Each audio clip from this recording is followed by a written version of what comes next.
أعوذ بالله من الشيطان اللعين الرجيم. بسم الله الرحمن الرحيم. الحمد لله رب العالمين. الصلاة والسلام على خاتم الأنبياء والمرسلين وعلى أهل بيته الطيبين الطاهرين المعصومين ولعنة الله على أعدائهم أجمعين من يوم هذا إلى قيام يوم الدين.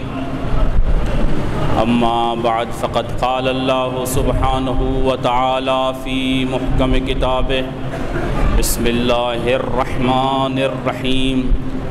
يا أيتها النفس المطمئنة ارجعي إلى ربك راضية مرضية فادخلی فی عبادی وادخلی جنتی. درود بر محمد و آل محمد. ایکو بند کرے چھڑیو سوا سر، ایکو بند کرے چھڑیو سر، یہ آواز صحیح ہے.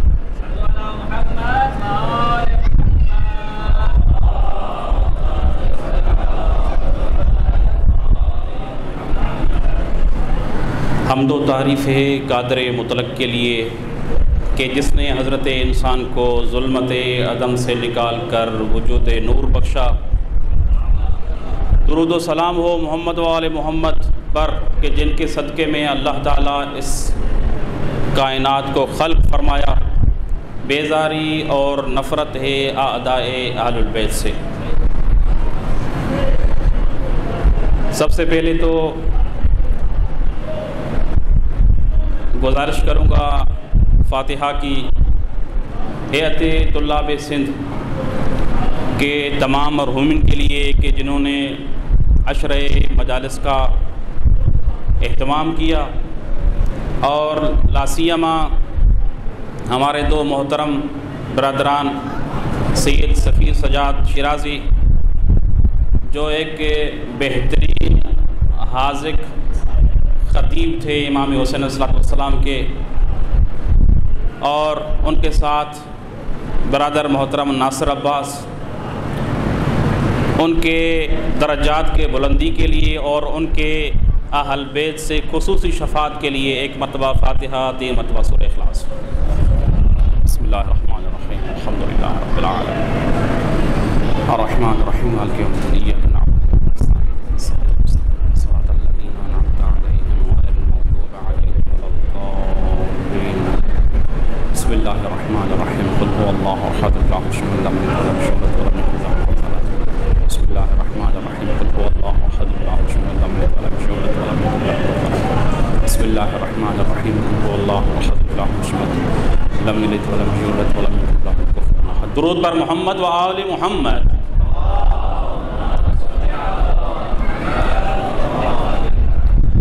عزیزان گرامی قدر، 1445 کا سورج حضرت امام حسین علیہ السلام کے فتح مندی کا اعلان کرتے ہوئے ابھر چکا ہے، اور یہ ایام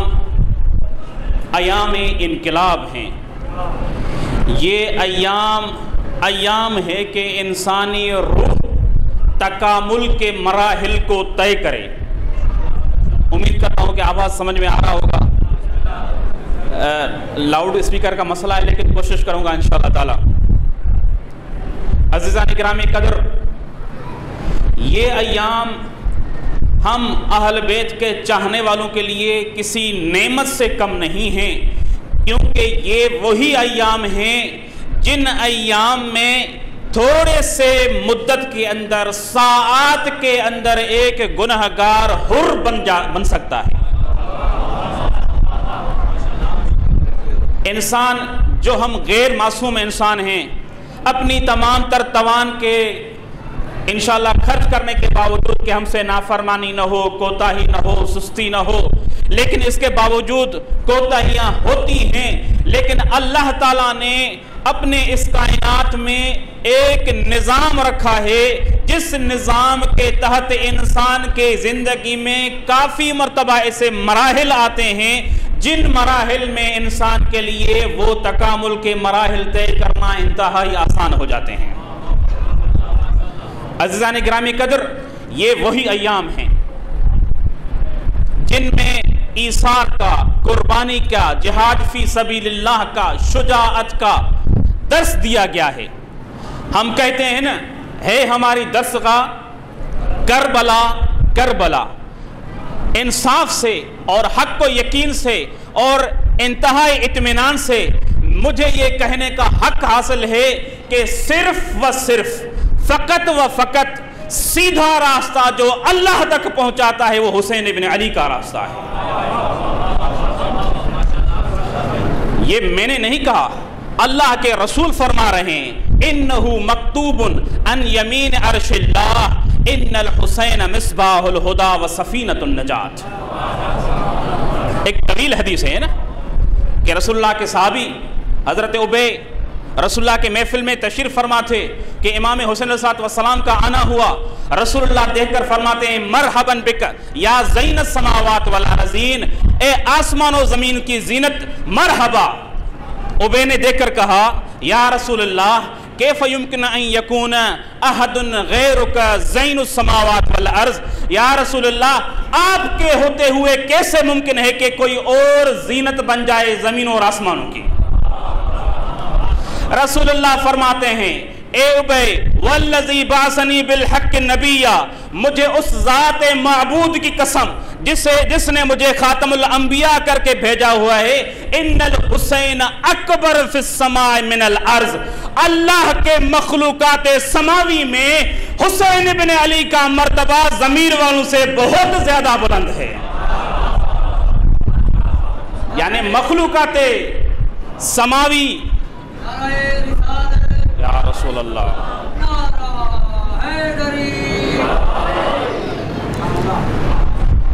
مخلوقات سماوی حسین ابن علی کے ذات سے، ان کے صفات سے، ان کے کمالات سے جتنے واقف ہیں، زمین والے اتنے واقف نہیں ہیں۔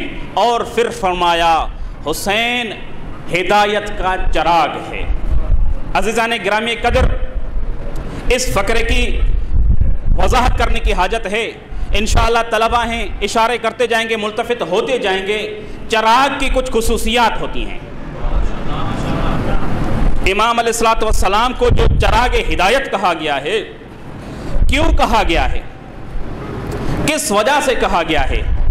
ہمارا یہ عقیدہ ہے کہ ذکر حسین عبادت ہے۔ یہ ہے یا نہیں ہے؟ کیونکہ یہ ذکر حسین حقیقت میں عنوان ذکر حسین کا ہے، لیکن یہاں پر خدا کا ذکر ہوتا ہے، رسول خدا کا ذکر ہوتا ہے، قرآن کی آیت کی تلاوت ہوتی ہے، اور اللہ تعالیٰ کے احکام، عقائد، مختلف چیزیں بیان کی جاتی ہیں۔ اس میں کوئی شک و شبہ نہیں ہے کہ ذکر حسین عبادت ہے، اور ہر عبادت کے لیے اجزاء و شرائط ہوتے ہیں۔ طلبہ کا مجموعہ ہے، مثلا نماز عبادت ہے، اس میں شرائط ہیں یا شرائط نہیں ہیں؟ شرط اول ہے جی، انسان کا بدن پاک ہو حدث اور خبث سے نماز کے دوران، بدن پاک ہو، لباس پاک ہو، قبلے کے طرف منہ ہو، وقت ہو نماز کا تو آپ نماز پڑھ سکتے ہیں۔ مثلا ابھی اس وقت ہم صبح کی نماز نہیں پڑھ سکتے، وقت شرط ہے، ایسا ہے یا نہیں ہے؟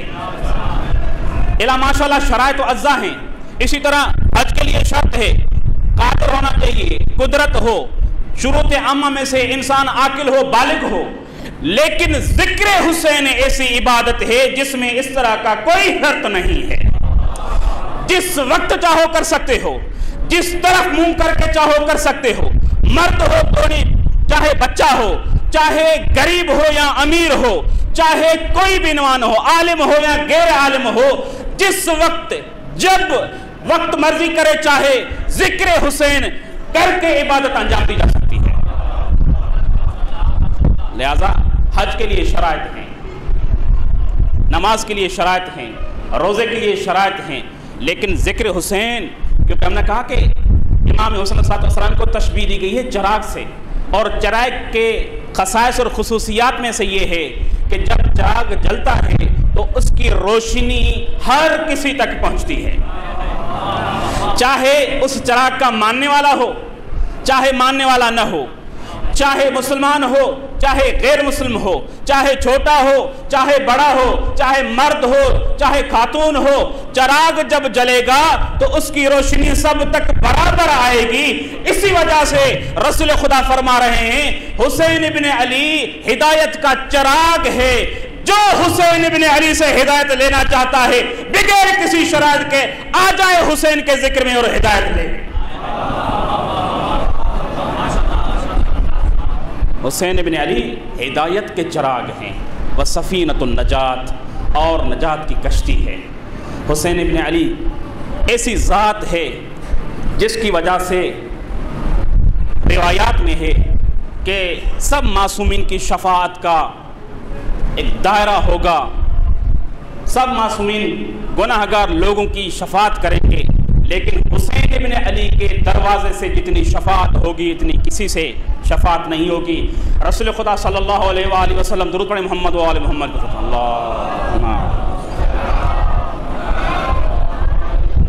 فرماتے ہیں الا وان الحسین باب من ابواب الجنہ فمن عاندہ حرم اللہ علیہ رائحۃ الجنہ۔ جان لو اے میرے امتیوں، اے میرے اوپر ایمان لانے والو، حسین ابن علی جنت کے دروازوں میں سے ایک بہت بڑا وسیع دروازہ ہے۔ فمن عاندہ، جو حسین سے دشمنی رکھے گا اللہ اس کے اوپر جنت کی بو کو بھی حرام کر دے گا۔ تبھی تو فرمایا ہے کہ اللہ تعالیٰ اذا اراد اللہ بعبد خیرا قذف فی قلبہ حب الحسین و حب زیارت الحسین۔ اللہ تعالیٰ اگر کسی بندے سے نیکی کا ارادہ کرتا ہے تو اللہ ایسے بندے کے دل میں محبت حسین ڈال دیتا ہے۔ عزیزان گرامی قدر، یہ محبت حسین ابن علی کوئی کم چیز نہیں ہے۔ امام سجاد علیہ السلام کا خطبہ آپ کو پتا ہے کہ اللہ تعالیٰ نے ہمیں 6 چیزیں عطا کی ہیں، 6 خصوصیات عطا کی ہیں۔ ان میں امام علیہ السلام نے کہا کہ ایک ان میں سے یہ ہے کہ مومنین کے دلوں میں اللہ تعالیٰ نے ہماری محبت رکھ دی ہے۔ باقی چیزوں کا تو ہمیں علم نہیں ہے، اعتماد نہیں ہے، لیکن یہ چیز ہمارے پاس ہے، اور اس کا شاہد ذکر حسین میں مجالس امام حسین میں شریک ہونا ہے۔ درود پڑھیں محمد و آل محمد۔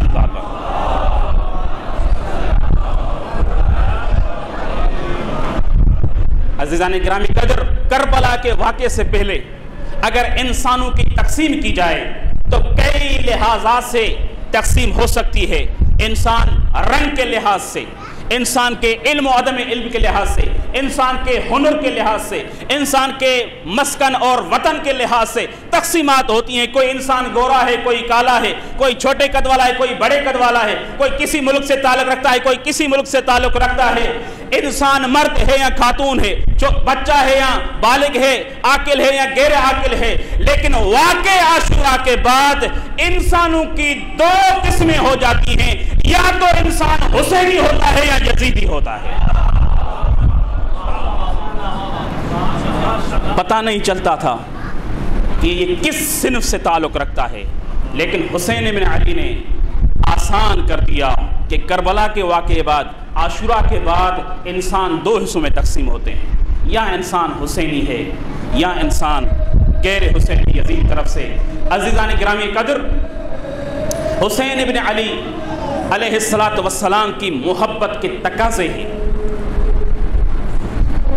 امام حسین علیہ السلام کے ساتھ عشق اطاعت کی تقاضا کرتا ہے۔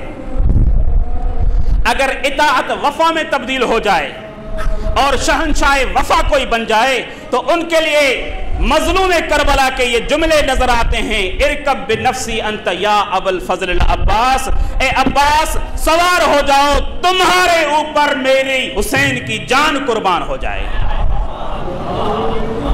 لہذا اپنے دل و دماغ پر پرچم حسینی اور کردار حسینی کا جھنڈا گاڑنا ہے۔ کردار حسینی حریت کامل کی تقاضا کرتا ہے۔ آپ حر ہونے چاہیے مفادات دنیا سے، آپ حر ہونے چاہیے اللہ کی نافرمانی سے، آپ آزاد ہونے چاہیے کسی بھی شیطانیت سے، کسی بھی فساد سے۔ تب جا کر امام حسین علیہ السلام کے حقیقی پیروکاروں اور محبوں میں آپ کا شمار ہوگا۔ درود پڑھیں محمد و آل محمد کی ذات پر۔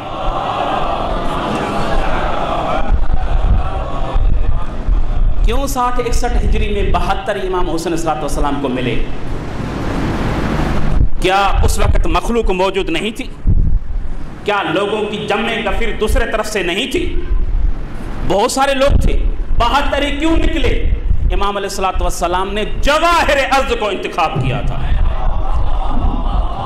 یعنی جتنے قیمتی موتی اس وقت اس زمانے میں 61 ہجری میں ہو سکتے تھے، امام علیہ السلام نے ان کو چن چن کے انتخاب کیا۔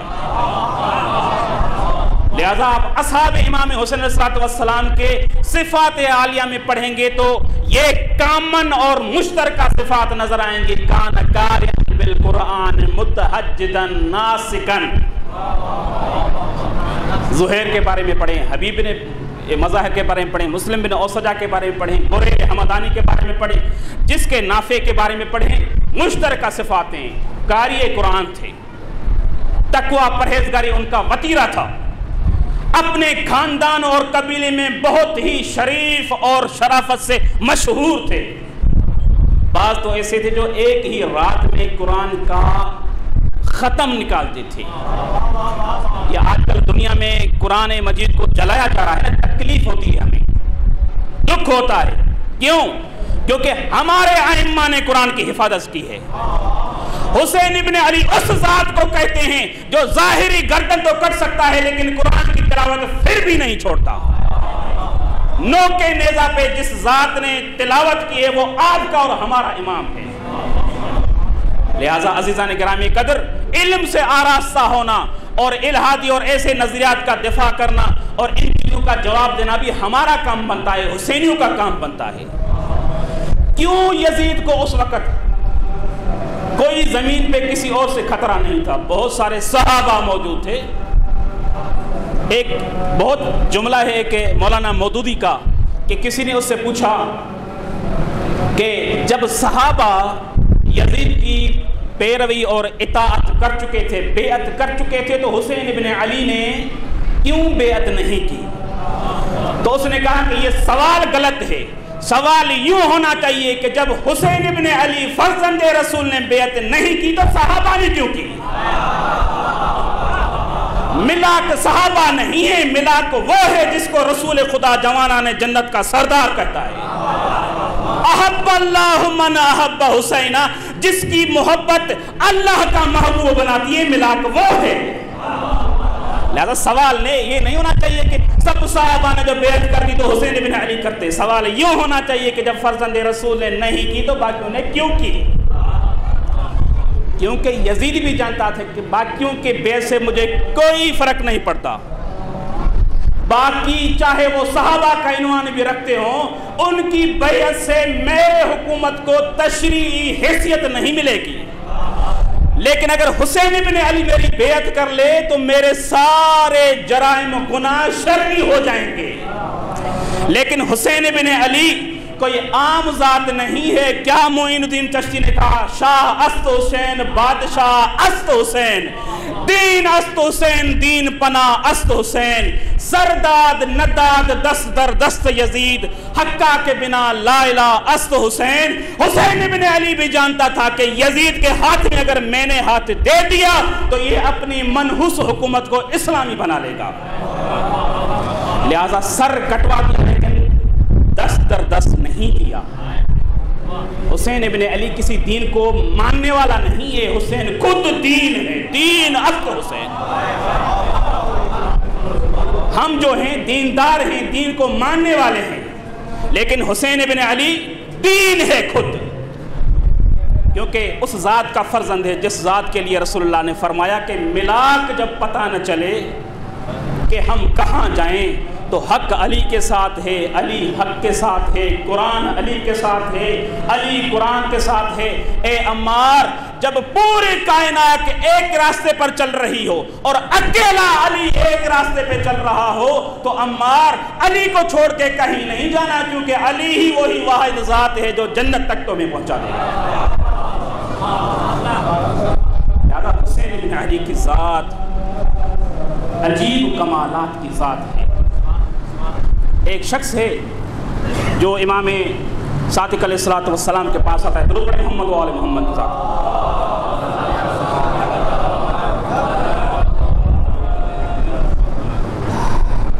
حارث بن مغیرہ قلت لأبی عبداللہ علیہ السلام انی رجل کثیر العلل والامراض وما ترکت دواء الا تداویت به فما انتفعت بشیء منہ.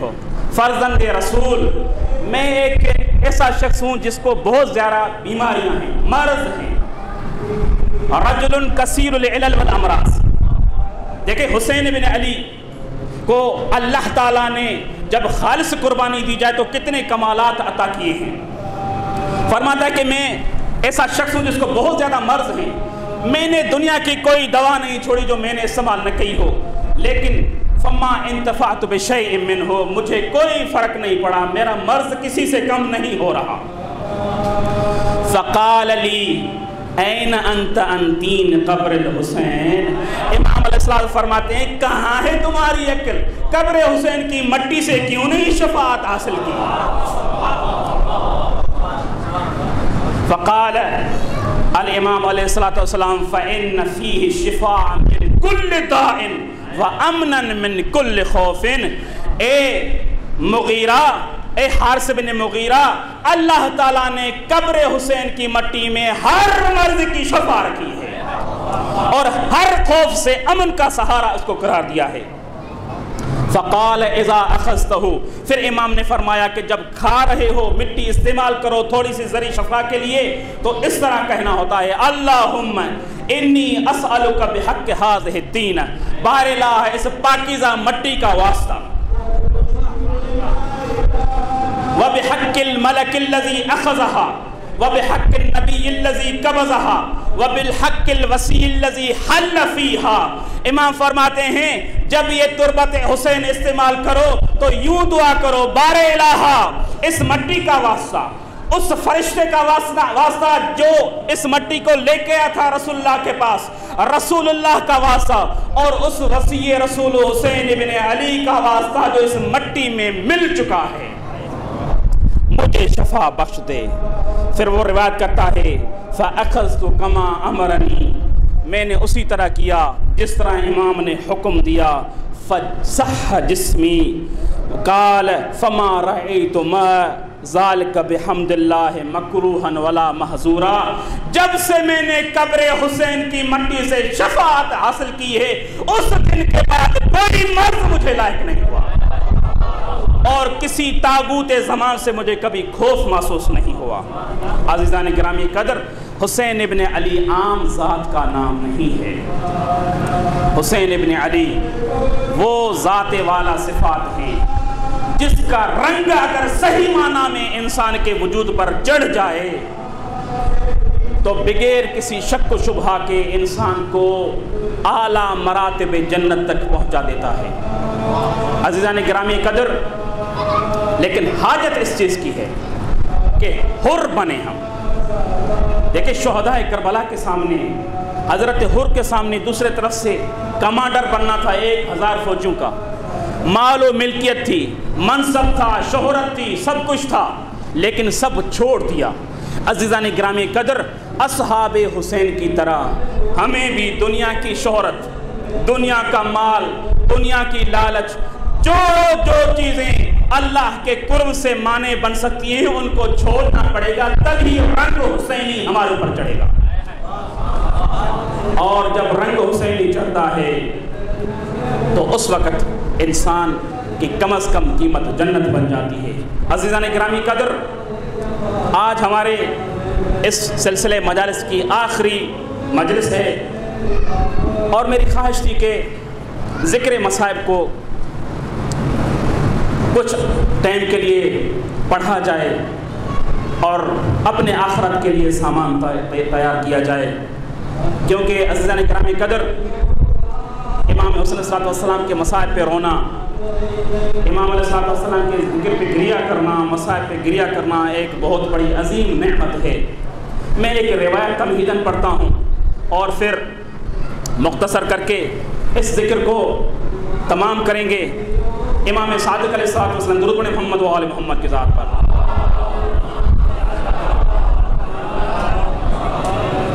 امام صادق علیہ السلام سے روایت ہے، فرماتے ہیں اذا کانت یوم القیامہ کانت الملائکہ یأخذون رجلا لیس لہ عمل ویسوقونہ الی جہنم. جب قیامت کا دن ہوگا ایک ایسا شخص ہوگا جس کا کوئی نیک عمل نہیں ہوگا، ملائکہ اس کو جہنم کے طرف لیتے جائیں گے. فینادی مناد قفو، اللہ کے طرف سے ایک ندا آئے گی، اے میرے ملائکہ رک جاؤ. فَإِنَّ لَهُ أَمَانَةٌ عِنْدِي، یہ جو شخص ہے جس کے پاس کوئی اور عمل تو نہیں ہے لیکن اس شخص کی ایک امانت میرے پاس ہے. فَيُؤْتَى لَهُ دُرَّةٌ بَيْضَاء يُضِيءُ مِن نُورِهَا الْمَحْشَرَ، اس کو ایک سفید موتی عطا کیا جائے گا جس موتی کی روشنی کا عالم یہ ہوگا کہ پورا محشر اس موتی کے روشنی سے روشن ہو جائے گا. فَيُقَالُ لَهُ يَا عَبْدِي، اس بندے کو کہا جائے گا اے بندے خدا، تم سوچ رہے ہوگے کہ یہ میرے کس عمل کی جزا ہے اور ثواب ہے. اس وقت آواز آئے گا یا عبدی ھذا عبرۃ صالت علی خدک فی مصائب الحسین، یہ وہ آنسو ہے جو مصائب حسین ابن علی میں تمہارے رخساروں سے نیچے آیا تھا. فَاذْهَبْ عِنْدَ الْأَنْبِيَاءِ وَالْأَوْصِيَاءِ لِيَقُومُوا، اس موتی کو جو حقیقت میں ایک آنسو ہے لے کر جاؤ انبیاء اور اوصیاء کے پاس تاکہ اس موتی کی قیمت کریں. عزیزان گرامی قدر امام فرماتا ہے وہ شخص ہر نبی کے پاس جاتا ہے، ہر وصی کے پاس جاتا ہے، جس کے پاس جاتا ہے کوئی یہ جرت نہیں کرتا کہ اس موتی کی قیمت کرے، اور عالم یہ ہو جاتا ہے حتی یحضر معہا فی حضرت الحسین علیہ السلام. یہ شخص وہی آنسو جو موتی کی صورت میں ہے امام حسین علیہ السلام کے پاس لے کے آئے گا.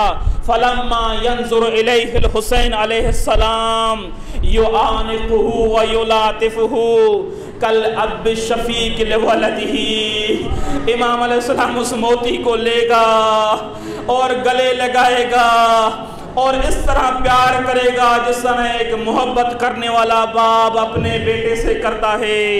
عزیزان گرامی قدر امام علیہ السلام فرمائے گا بار الہ، اس شخص کو جس کے پاس کوئی عمل نہیں ہے سوائے ایک آنسو کے، معاف کر دو بار الہ. ارشاد رب العزت ہوگا فیاتی النداء من قبل اللہ یا حسین قد غفرت لہو قد غفرت لہو والوالدیہ بحقک وادخلنا فی درجتک. اے حسین، تمہاری عظمت کے صدقے میں اللہ میں نے اس کو بھی معاف کیا، اس کے والدین کو بھی معاف کر دیا. عزیزان گرامی قدر یوں فرض کر لیں کہ یہ عاشوراء کی رات ہے، یہ وہ آخری رات ہے جس رات میں علی اکبر اپنی ماں کے پاس موجود ہے. حسین ابن علی کی کمر نہیں ٹوٹی ہوئی، عباس ابن علی امام حسین کے پاس ہیں. 6 مہینے کا بچہ حضرت علی اصغر اپنی والدہ کے پاس ہے. عزیزان گرامی قدر یہ آباد رات تھی، عاشوراء کی رات. جب سورج نکلتا ہے اہل بیت کا آباد گھرانہ برباد ہونا شروع ہوتا ہے. عزیزان گرامی قدر حضرت ام المومنین ام سلمہ سے روایت ہے کہ ایک دن رسول خدا میرے پاس آئے، انتہائی تھکے ہوئے تھے. مجھے کہا اے ام سلمہ میں جا کر آرام کرتا ہوں، کسی کو میرے پاس نہیں چھوڑنا، میں کافی تھکا ہوا ہوں. میں نے کہا یا رسول اللہ آپ کا حکم آنکھ اور سر اور آنکھوں پہ. عزاداران مظلوم کربلا حضرت ام سلمہ نقل کرتی ہیں تھوڑا ہی وقت گزرا، کیا دیکھا کہ حسین ابن علی آتے ہیں. میں جا کر کہتی ہوں بیٹے آپ کے نانا رسول اللہ نے کہا ہے کہ میں آرام کر رہا ہوں، کوئی میرے پاس نہ ہے. حضرت ام سلمہ کو امام حسین علیہ السلام فرماتے ہیں نانی جان کیا رسول اللہ نے کیا میرے جد حمزہ نے میرے لیے بھی منع کیا ہے؟ عزاداران مظلوم کربلا یہ باتیں چل رہی تھی کہ آواز رسول اللہ تک پہنچی. رسول اللہ نے وہاں سے فرمایا ام سلمہ حسین کو چھوڑو، حسین تو میری جان ہے، میں نے باقیوں کے لیے منع کیا تھا لیکن حسین کے لیے کوئی منع نہیں ہے۔ عزاداران مظلوم کربلا، حضرت ام سلمہ فرماتی ہیں میں نے اپنے آنکھوں سے دیکھا کہ رسول اللہ نے حضرت امام حسین کو اٹھایا، اپنے سینے پر بٹھایا، اپنے کندھوں پہ چڑھایا، پیار کیا، محبت کی۔ عزاداران مظلوم کربلا، میں کسی باہر کام سے نکلی، حضرت ام سلمہ نقل کرتی ہیں کہ میں نے سنا رسول اللہ بلند آواز سے رو رہے، میں بھاگتی ہوئی دوڑتی ہوئی رسول اللہ کے خدمت میں ہوئی، یا رسول اللہ کیا ہوا؟ فرماتے ہیں ابھی جبرائیل آئے تھے، اس نے بتایا ہے کہ یہ تیرا بیٹا بھوکا پیاسا شہید کی۔ ام سلمہ مجھ سے برداشت نہیں ہو رہا۔ عزاداران مظلوم کربلا، حضرت ام سلمہ کو رسول اللہ نے ایک مٹی دی، کہا اے ام سلمہ یہ مٹی رکھ دینا اور حفاظت کرتی رہنا، جس دن یہ مٹی خون میں تبدیل ہو جائے سمجھ لینا میرا بیٹا ابھی اس کائنات میں، اس جہان میں زندہ نہیں رہا۔ عزاداران مظلوم کربلا، حضرت ام سلمہ نقل کرتی ہیں کہ میں روز اٹھتی تھی جب رسول خدا کے فرزند مدینہ چھوڑ کے مکے گئے، پھر مکے سے گئے کربلا کی طرف سفر شروع کیا، میں روزانہ اٹھتی تھی، مٹی چیک کرتی تھی، اطمینان حاصل ہوتا تھا۔ کوئی ایک دن ایسا آیا جو عاشور کا دن تھا، میں کچھ دیر کے لیے سو گئی کہ رسول اللہ خواب میں آئے، فرمایا اے ام سلمہ تم سو رہی ہو، میرا حسین شہید کیا۔ عزاداران مظلوم کربلا، ام المومنین نقل کرتی ہیں کہ کیفیت یہ ہے کہ رسول خدا کا گریبان چاک ہے، سر میں مٹی ہے، ریش مبارک میں مٹی ہے۔ میں فرماتی ہوں یا رسول اللہ یہ آپ نے کیا حالت بنائی ہوئی ہے؟ فرماتے ام سلمہ آج وہ قیامت کا دن ہے جس میں میرا حسین شہید کیا جائے گا۔ عزاداران مظلوم کربلا، بالواخر امام حسین علیہ السلام شہیدوں کے لاشیں اٹھاتے رہے، اپنے اصحاب کے، اپنے بیٹوں کے، اپنے بھائیوں کے۔ عزیزان گرامی قدر، بالآخر وہ وقت آیا جب غریب کربلا جناب زینب کبریٰ کے پاس آتے ہیں، یا اختی ایتینی بصحبتک لا یرغب فی احد من القوم کہ لا اجرد جسمی بعد الموت، میری بہن مجھے کوئی پرانا لباس دے دو جس میں ان قوم میں سے کوئی رغبت نہ رکھتا ہو۔ عزاداران مظلوم کربلا، جنت کا لباس پہننے والا حسین جب بہن سے پرانا لباس مانگتا ہے، زہرا کی بیٹی سمجھ جاتی ہے بھائی پرانا لباس کیوں جنتی لباس دیتی ہوں۔ فرماتے ہیں میری بہن مجھے خوف ہے کہ لعین میری شہادت کے بعد میرا لباس نہ لوٹ لے۔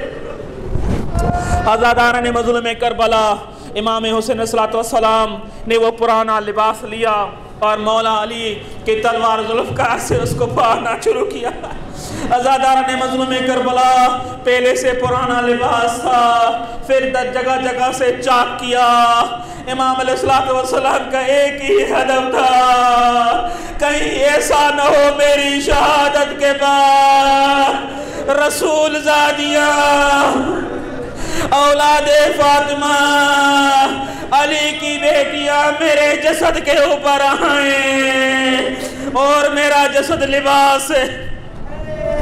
عزاداران مظلوم کربلا، وہ وقت آیا غریب کربلا رسول زیادیوں سے رخصت کرتے ہیں۔ ایک امام حسین علیہ السلام کے حرم میں پڑھنے والا خطیب نقل کرتا ہے، میں امام حسین علیہ السلام کے ہمیشہ مصائب پڑھتا تھا۔ ایک رات جناب سیدہ خواب میں آتی ہیں، اے میرے بیٹے کے ذکر کرنے والے میرے بیٹے کے وہ مصائب کیوں نہیں ذکر کرتا جب جنگل و برباد میں، ریگستان و صحرا میں رسول اللہ کے بیٹیوں کا کوئی وارث نہیں تھا سوائے حسین کے؟ اس وقت میرا بیٹا کہہ رہا تھا السلام علیکم یا زینب و یا ام کلثوم و یا سکینہ علیکن من السلام، اے زہرا کی غریب بیٹیوں بھائی کا آخری سلام قبول کر لو۔ عزاداران مظلوم کربلا امام علیہ السلام ودا کرتے ہیں، لیکن بیویاں ہلکا بنا لیتی ہیں، کوئی بیوی کہاں سے چپٹ جاتی ہیں، کوئی کہاں سے آتی ہیں۔ فرزند رسول جو بھی میدان کے طرف گیا ہے واپس نہیں آیا۔ اس بربٹ میدان میں، اس جنگل و صحرا میں ایک آپ سہارا ہیں۔ فرزند رسول ہمیں تنہا نہ چھوڑیے، تھوڑا وقت ہمارے پاس گزارے۔ عزاداران مظلوم کربلا بالآخر وہ وقت آیا، امام علیہ السلام الوداع کر کے بیویوں سے جیسے ہی سوار ہوتے ہیں، گھوڑا آگے نہیں چل رہا، امام گھوڑے کی لگام کو چیتے ہیں، کھینچتے ہیں، لیکن آگے گھوڑا نہیں چل رہا۔ امام نے جب 2 مرتبہ ایسے کیا تو امام کے راہوار نے اپنے گردن سے نیچے کے طرف اشارہ کیا۔ کیا دیکھتے ہیں کہ جناب سکینہ راہوار کے سموں سے چمٹی ہوئی ہیں۔ بابا ہمیں اکیلا کر کے، بابا آخری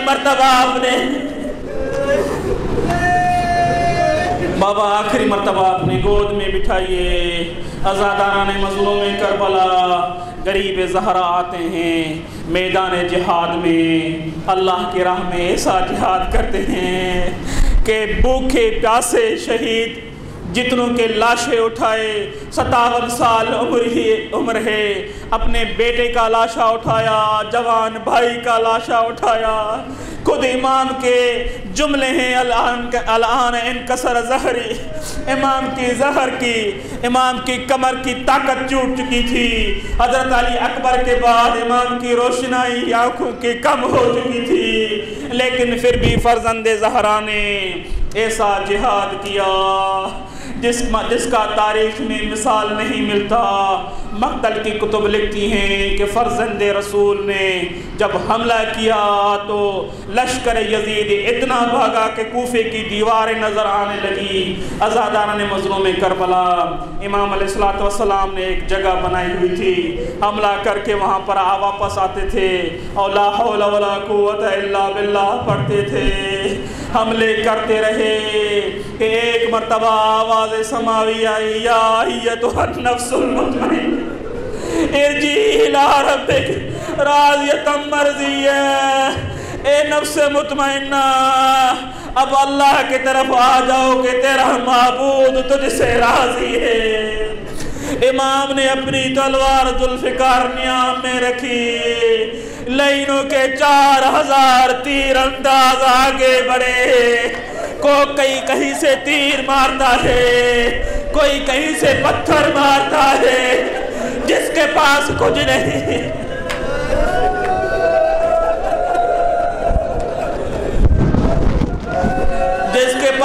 نہیں گرم ریٹ اٹھاتا ہے۔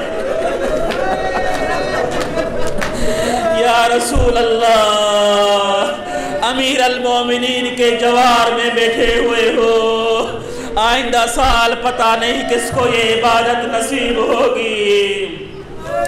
میں آپ کو کبھی نہیں کہتا اگر زین العابدین امام صادق علیہ السلام یہ دعا نہ کرتے اللہم ارحم تلک سرخن لتی اعلنا، بار الہا ان چیخوں پر رحم فرما جو ہمارے لیے ہوتے ہیں۔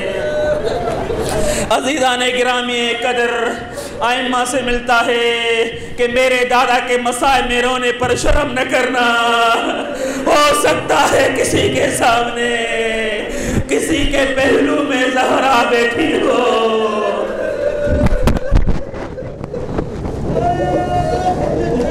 اور یہ کہہ رہی ہو کہ میرے ماننے والے، تم نے میرے بیٹے کو اترتے ہوئے نہیں دیکھا، شاید اس وجہ سے تاکید ہوئی ہے اس طرح گریا کرو جس طرح ایک بوڑھی ماں اپنے جوان بیٹے کے لاشے پر۔ اسی وجہ سے امام رضا علیہ السلام فرماتے ہیں یا ابن شبیب ان کنت باقیاً علی شیء فابکی للحسین۔ طلبہ کا مجمع ہے، امام رضا علیہ السلام فرماتے ہیں کائنات میں کسی چیز پر اگر رویا جا سکتا ہے تو ابو الحسن حسین بن علی کی ذات ہے۔ ابن شبیب ان کنت باقیاً علی شیء فابکی للحسین بن علی فإنه ذبح كما يذبح الكبش۔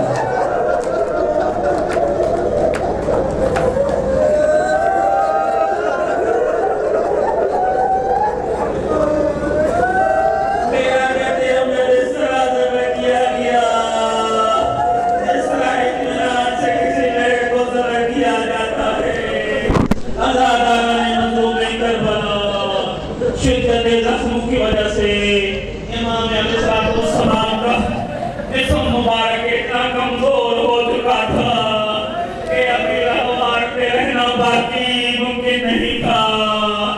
ایک دہی نے ایسا پتھر مارا تو مظلوم کے پیشانی میں لگا۔ امام علیہ السلام نیچے جھکتے ہیں تاکہ خون صاف کریں۔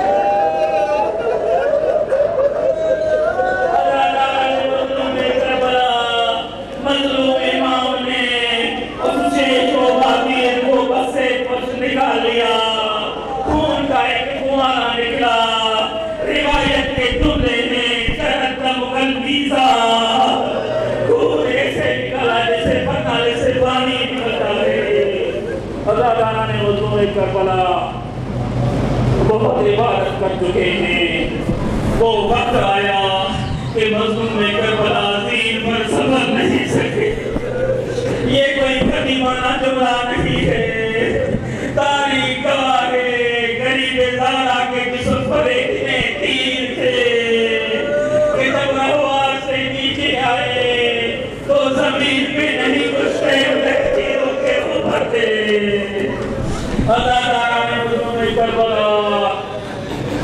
مقتل کی کتب لیتے ہیں، لعین دو طرف آ جاتے ہیں، کوئی کیا ظلم کرتا ہے کوئی کیا ظلم کرتا ہے۔ ازاداران مظلوم کربلا تاریخ میں جملے کرتے ہیں کہ مظلوم کربلا کبھی بیٹھتے ہیں کبھی اٹھتے ہیں کبھی بیٹھتے ہیں۔ یہ کسی ضعف اور کمزوری کی وجہ سے نہیں تھا۔ امام خیام کے طرف اور اس جگہ کے طرف آنا چاہتے تھے جو امام نے مرکز بنائی ہوئی تھی، لیکن کیسے ہی اٹھتے تھے کوئی نہیں تیر مارتا تھا، مظلوم زمین جاتا تھا، پھر اٹھتے تھے کوئی نظام آتا تھا، مظلوم زمین پہ آتا تھا۔ مظلوم کربلا عمر بن سعد لعین نے حکم دیا کہ حسین کے سر کو تن سے جدا کر دو۔ مظلوم کربلا کئی لعین آگے بڑھے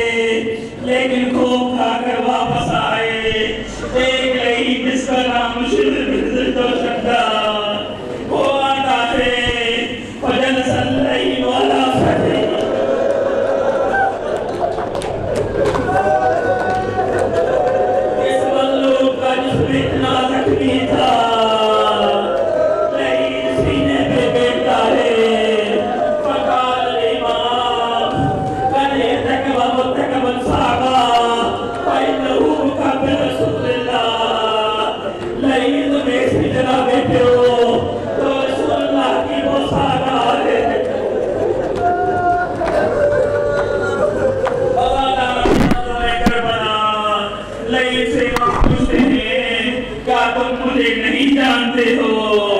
کہتا ہے میں جانتا ہوں زہرا کا بیٹا ہو، رسول اللہ کے فرزند ہو، علی مطلع کے فرزند ہو، پھر امام نے فرمایا پھر مجھے کیوں قتل کرنا چاہتے ہو؟ وہ لعین جواب دیتا ہے تاکہ میں یزید بن معاویہ سے انعام لے سکوں۔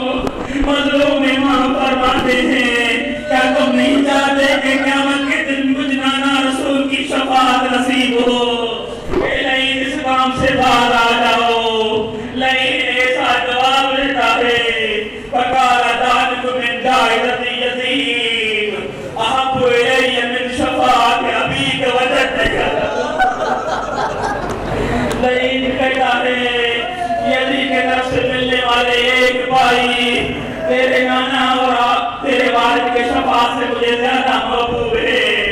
اداکاران مظلوم کربلا سے پابند نہ ہوتی یہ جملہ کبھی نہیں پڑتا۔ کائنات کا شریف ترین انسان ایک لعین ترین انسان سے ایک خواہش کرتا ہے، کہتا ہے اذا اردت فانت مصر على قتلی فاسقنی شربة من الماء۔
سیدہ کرم